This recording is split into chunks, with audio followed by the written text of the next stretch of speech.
Buenas tardes. Es imposible no sentirse humanamente tocado por las palabras de Julieta y de Rosaura. Es la crisis humana personal de dos familias, a quien yo quiero mucho. Y tampoco no sentirse impactado por la contundencia de los argumentos de Zair, porque realmente es una narración horrible de una realidad. Hay un viejo dicho que dice que los diplomáticos piensan dos veces para luego no decir nada. Pero como ya yo no soy un diplomático, sino simplemente un venezolano con el compromiso de contribuir a rescatar la libertad de mi país, voy a decir un par de cosas. Pero primero agradecer a Hiller Neuer por su generosa invitación a venir hoy, a Iniciativa Venezolana, a María Alejandra Aristigueta, y recordar aquí unas palabras que dijo Kofi Annan al inicio de la creación del Consejo de Derechos Humanos, que se las quiero dirigir especialmente a los miembros del Consejo porque creo que son muy pertinentes hoy.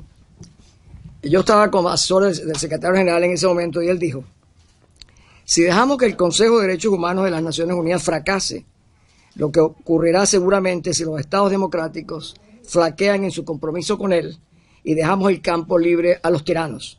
Sería una traición a aquellos que son o podrían ser un día el blanco de la opresión y la violencia. Exactamente el caso de nuestro país. Hoy en este Palacio de las Naciones, esa advertencia encontró eco en las palabras del alto comisionado, el príncipe Zeid Ra'ad al-Hussein, y en las propias del secretario general de las Naciones Unidas, Antonio Guterres, que declaró, para sorpresa mía, dijo, es fundamental tener una Venezuela democrática donde se respeten los derechos humanos. ¿Qué significa eso? Que inequívocamente el secretario general avala el informe del alto comisionado, destacando que el régimen venezolano ni es democrático ni respeta los derechos humanos. Yo diría que declaraciones de este calibre no son usuales en las Naciones Unidas cuando se refieren a un país miembro. Amigos todos, Maduro había anunciado que vendría hoy a la sesión de apertura del Consejo para responder el informe condenatorio del alto comisionado. ¿Y por qué no vino?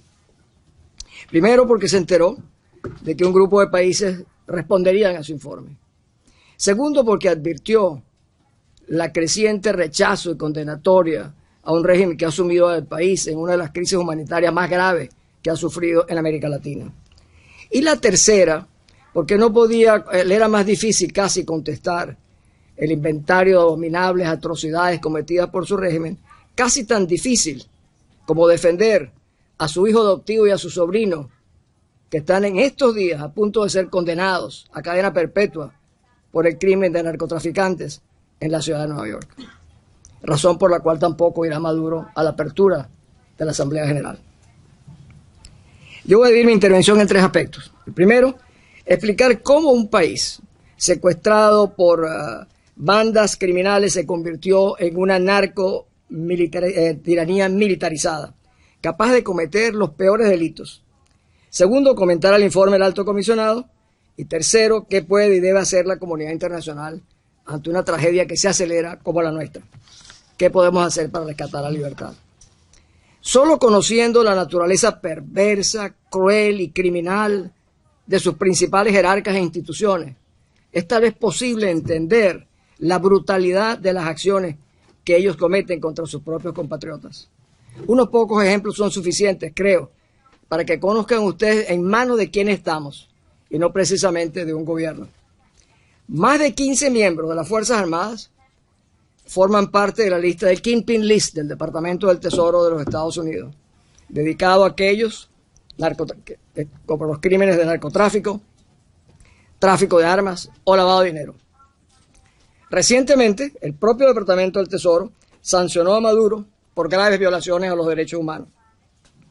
Acto seguido, sancionó al vicepresidente de Venezuela, Tariq El Aissami, por narcotraficante y por lavado de dinero. El presidente de la Corte Suprema de Justicia de Venezuela ha sido procesado por 2 asesinatos y también sancionado por el Departamento del Tesoro. Se llama Michael Moreno.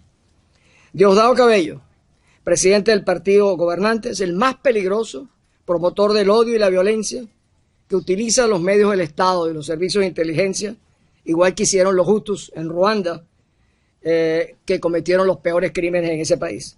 Cabello es acusado por los principales medios internacionales como presunto capo del cartel de los soles. En el propio Senado de los Estados Unidos, hace 2 semanas, lo llamaron el Pablo Escobar de Venezuela. Ante semejante realidad, yo quisiera contrastar los siguientes hechos. Pablo Escobar nunca fue presidente de Colombia, tampoco fue vicepresidente de Colombia, tampoco fue ministro de la Defensa, tampoco fue presidente de la Corte Suprema de Justicia. El Chapo Guzmán, el capo del cartel de Sinaloa, tampoco fue presidente de México, ni vicepresidente de México, ni ministro de la Defensa. Pero en Venezuela, Nicolás Maduro, Diosdado Cabello, Tarek El Aissami, Vladimir Padrino ocupan estos cargos.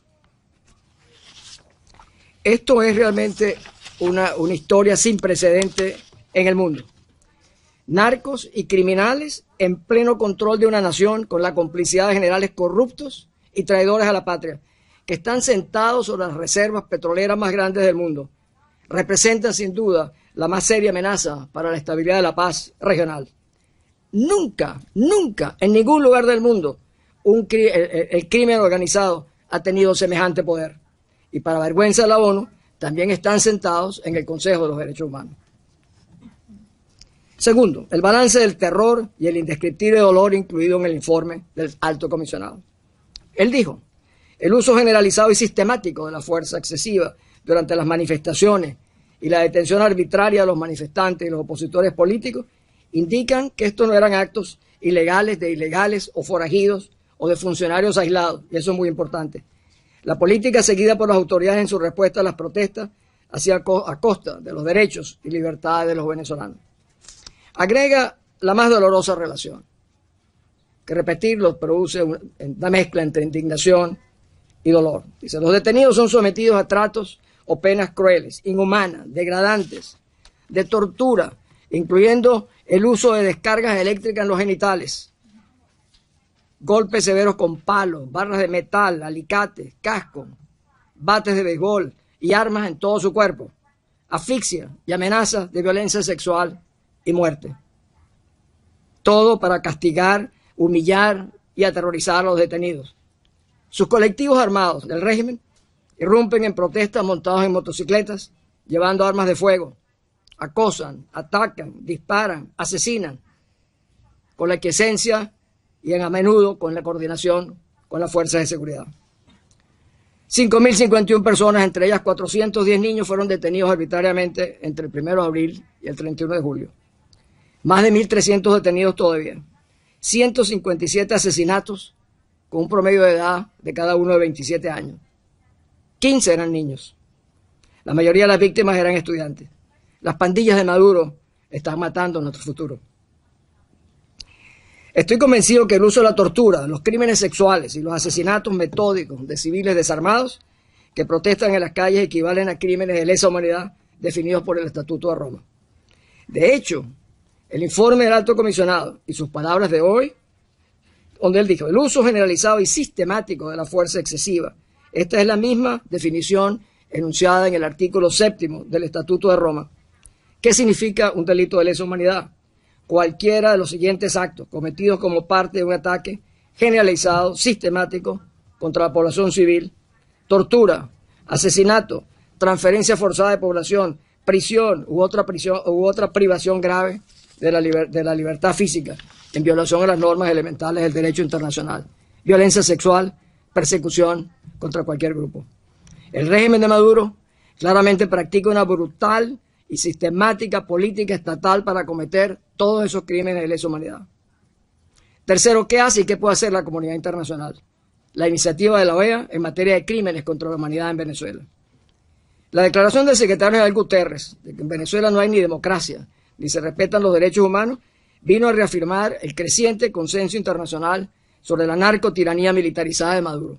Y esto ha sido propulsado fundamentalmente por 3 informes de Luis Almagro, secretario general de la Organización de Estados Americanos. Almagro dijo en su primer informe en mayo del 2016 que habían graves alteraciones al orden constitucional de Venezuela. En su segundo informe en marzo del 2017 dijo, a la luz del deterioro de las instituciones democráticas, se había producido una ruptura del orden constitucional.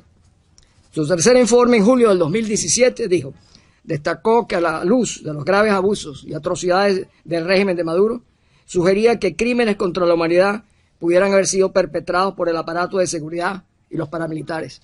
Similares palabras a las del príncipe Said al-Hussein hoy. Para investigar estos hechos cuenta con la cooperación del exfiscal de la Corte Penal Internacional, Luis Moreno Campos. El informe será presentado en octubre y uno dice otro informe más. Les quiero decir algo. En la OEA, de los 35 países, 28 de ellos son signatarios del Estatuto de Roma.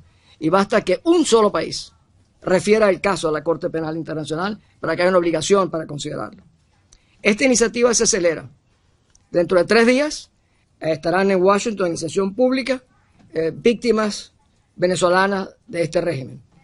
Un día después habrán militares, hay 2 generales venezolanos y un coronel que van a precisar, igual que hizo Said, cuál era la cadena de mando, cuál era la manera como operaban las Fuerzas Armadas en la comisión de estos crímenes y delitos. En el tercero habrán exfiscales o fiscales en ejercicio y exjueces o jueces en ejercicio que van a presentar pruebas de cómo se manejaba esta materia para cometer estos delitos.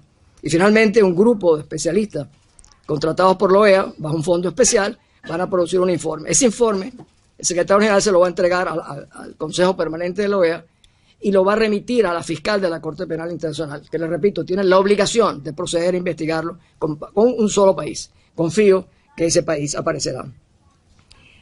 No cabe duda que el informe del comisionado de la ONU representa una contribución importantísima y será por primera vez un hecho sin precedente en el cual la organización regional, que es la OEA, coopere con la cúpula política del mundo, que es realmente las Naciones Unidas y su Consejo de Seguridad, para presentar ante la Corte Penal Internacional una denuncia al régimen narcomilitarizado. Los presos políticos secuestrados y torturados.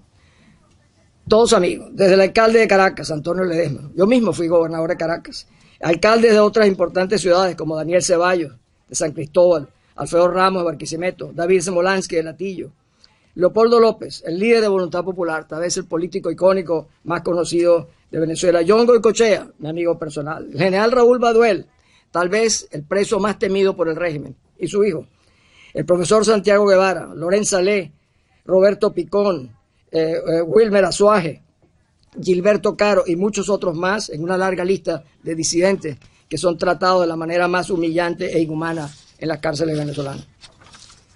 Yo quiero concluir diciendo lo siguiente. Yo siempre seguiré haciendo todo lo que esté a mi alcance para que los padrinos, los maduros y cabellos de este mundo lleguen más temprano que tarde a esa plácida ciudad de La Haya, donde los espera la justicia internacional de la Corte Penal Internacional, o que la justicia, o que se aplique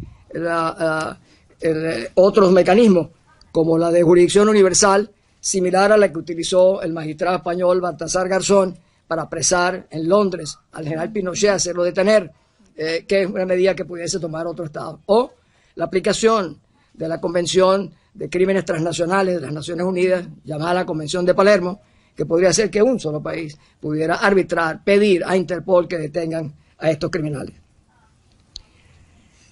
Ningún lugar debería ser refugio seguro para quienes han cometido crímenes contra la humanidad, ejecuciones extrajudiciales, tortura y desapariciones forzadas, como es el caso del régimen encabezado por Maduro, el Aizami, Michael Moreno, Vladimir Padrino, Néstor Reverol y Diosdado Cabello, y menos aún pertenecer al Consejo de los Derechos Humanos de las Naciones Unidas, donde su presencia representa justamente la negación de todos los valores que han construido esta organización. Amigos todos, yo pertenezco a la era de la Venezuela democrática. He servido a mi país, como dijo Hillel, como representante de mi país en las Naciones Unidas, pero también en la creación del Tribunal Penal Internacional de Yugoslavia. Me tocó ser testigo en contra de los criminales Slobodan Milosevic y Karadzic y el general Mladic, que pensaban que nunca los alcanzaría la justicia internacional, y también en la promoción de lo que hoy en día es la Corte Penal Internacional. ¿Cómo podía yo imaginarme entonces, representando un país que promovía las mejores causas de la humanidad, que un día yo vendría a una sede de las Naciones Unidas a buscar apoyo, a desenmascarar a un régimen en lo que han convertido a mi país en una tiranía narcomilitarizada. Era imposible que yo me pudiera imaginar eso. De estos criminales que han secuestrado nuestra libertad y nuestros derechos. Príncipe Said al-Hussein y su extraordinario equipo han hecho una contribución más que significativa para reafirmar los valores de la ONU pisoteados en Venezuela. Para ellos toda la gratitud, respeto y admiración de nuestra gente. Como le dije una vez a Hugo Chávez, a quien llevé y acusé ante la Corte Penal Internacional, Chávez, te espero en La Valla. Ahora yo le puedo decir, Maduro, la OEA y las Naciones Unidas te esperan en La Haya. No podemos, el mundo se le va haciendo cada vez más pequeño y menos tolerante a los que abusan de su pueblo. No podemos dejar el campo libre a los tiranos. No tengo la menor duda de que los venezolanos recuperaremos nuestra patria. Se lo debemos